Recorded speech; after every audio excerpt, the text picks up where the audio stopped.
Alors voilà, ma première étape est réalisée. Moi je conseille de toujours repasser, de donner un coup de repassage avant de passer. La chose que je réalise aussi, c'est que moi j'écarte dans un premier temps, je vais écarter toutes mes coutures.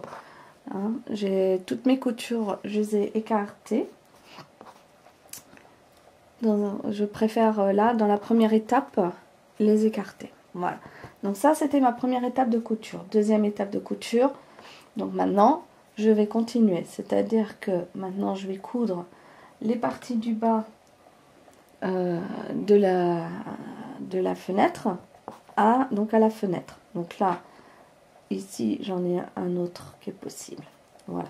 Ensuite j'arrive ici, cette pièce-là et cette pièce-là. Ça s'avère que je vais pouvoir les coudre ensemble. Donc pareil, vous voyez que normalement là j'ai cousu deux pièces ensemble.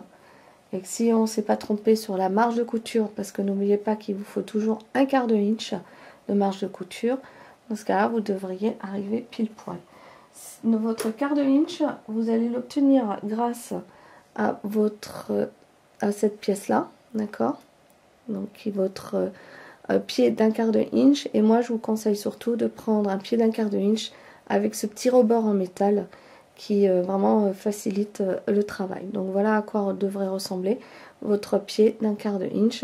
Maintenant il y en a pour toutes les machines, donc vous ne devriez pas avoir de difficulté à le trouver. Donc on a ces deux pièces. Là on va pouvoir donc assembler complètement cette bande là. Donc pareil, hein, vous voyez, normalement ça tombe impeccable pour la couture, et je vais finir par assembler donc une cheminée au ciel. Donc voici ma deuxième étape de couture où je vais coudre donc 1, 2, 3, 4 et 5 pièces dans la foulée. Alors me voici de retour de ma deuxième étape de couture. Donc comme la fois précédente, j'ai décidé d'ouvrir toutes mes coutures en repassant. Je préfère les ouvrir. Donc voilà, j'ai ouvert toutes mes coutures ainsi que sur le ciel. Donc troisième étape de couture. Donc maintenant je vais coudre le bord à ma fenêtre. Et si vous avez bien fait vos marges, que vous avez bien un quart de inch de marge ici, et que c'est bien, normalement vous ne devriez pas avoir aucun problème sur l'alignement de vos deux pièces. Comme vous pouvez le voir, c'est parfaitement aligné.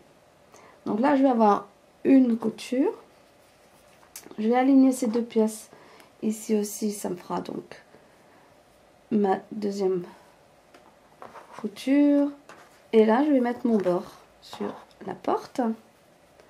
Donc troisième couture. Pour la partie toit, ben, j'ai plus rien à faire, et il me reste encore un morceau pour le ciel. Donc mon troisième étape de couture va comprendre 1, 2, 3, 4 coutures à réaliser. Donc voilà, pareil, j'ai bien écarté mes coutures et donné un coup de repassage pour aplatir tout ça. Alors étape suivante, donc quatrième étape de couture, je vais coudre donc mes deux fenêtres ici ensemble, et là je vais coudre donc mon ciel avec le toit. Alors ici je vais juste, histoire de bien bloquer de ce côté-ci, je vais mettre une épingle, et normalement voilà, si vous vous êtes pas trompé ou s'il n'y a pas eu de souci avec votre couture d'autre marge d'un quart de inch, comme vous pouvez le constater, ça va bien d'un bord à l'autre. Donc je vais coudre tout ça ensemble. Donc voilà, donc il va me rester plus que deux étapes de couture. La première, ça va être de coudre ces deux éléments ensemble, et ensuite la dernière couture, ce sera d'assembler le bas au toit. Lorsque j'ai donc assemblé ces deux morceaux, l'intérêt des gabarits Marty Michel, c'est que toutes vos pièces tombent bien face à face, donc sont propres grâce aux marges d'un quart de inch. Et ici c'est un choix personnel d'écraser mes coutures dans une direction et non pas de les écarter. Donc voilà ce que ça donne.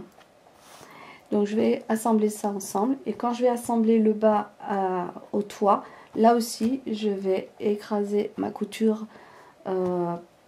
plutôt dans une direction plutôt que de les écarter.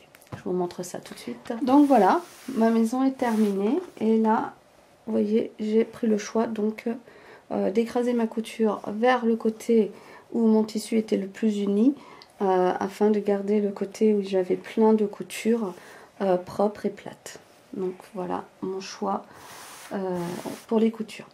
Alors ma maison elle est terminée, mais voici donc ma planche ici est en inch, et vous allez voir qu'en fin de compte la maison, d'accord, on nous indique qu'elle fait 12 inch, mais vous voyez en fait elle fait 10,5. Ça c'est parce qu'en fait la maison telle que là elle fait en effet que 10,5, parce que le modèle normalement inclut une bande autour. Maintenant, c'est peut-être pas évident de voir dans le petit carnet où est-ce que c'est mentionné la taille de la bande autour. Donc, en fait, il va vous falloir, pour donc, terminer la maison, et pour qu'elle fasse bien, donc comme ici, vous voyez, pour bien qu'elle fasse donc 12,5, 12 inches et demi, il va vous falloir donc des bandes de 1,5. Alors, surtout, bien couper des grandes bandes, parce que d'abord la première bande va faire la largeur de la maison, donc là elle fait 10,5, donc il va vous falloir une bande, couper une bande donc de 1,5 de haut et de 10,5 de large dans un premier temps, et ensuite quand vous allez venir, donc ça va être la bande qui est ici là, d'accord, qui fait donc moi je vais d'abord coudre mes bandes sur le côté, donc je vais coudre deux bandes de 1,5 de large par 10,5 de haut de chaque côté, et ensuite pour finir j'aurai toujours ma bande de 1,5, mais cette fois-ci donc elle fera 12,5, et c'est là que vous obtiendrez donc un bloc qui fera 12,5. Pourquoi 12,5? Parce qu'il vous restera encore la marge de couture, mais quand vous aurez enlevé un quart et un quart de chaque côté lors de votre assemblage, votre maison fera bien 12 inches, qui est donc notre taille de base pour ce projet. Donc voilà, il ne reste plus que coudre ces bandes autour, et la maison sera terminée.